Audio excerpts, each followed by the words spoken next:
రుషికొండ గ్రామ మరియు మండల వ్యవసాయదారులకు మరియు ట్రాక్టర్ యజమానులకు తెలియజేయనది ఏమనగా రైనీ సీజన్ అనగా ఖరీఫ్ పంటలు ప్రారంభమవుతున్నందున కేజీబీల్ ట్రాక్టర్లు సీసీ రోడ్లపై మరియు తార్ రోడ్లపై తిరగడం వల్ల రోడ్డు పాడవడమే కాకుండా లక్షల కోట్ల ప్రజాధనం కూడా నష్టపోతుంది.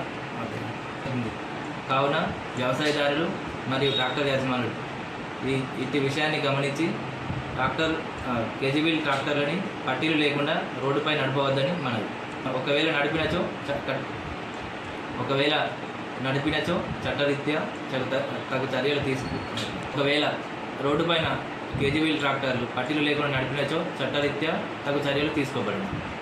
ఎప్పటికప్పుడు వార్తలను వీక్షించేందుకు Q9 న్యూస్ ని సబ్స్క్రైబ్ చేసుకోండి, లైక్ చేయండి, షేర్ చేయండి. విలువైన సమాచారాన్ని ముందుగా మీరే తెలుసుకునేందుకు బెల్ బటన్ ని క్లిక్ చేయండి.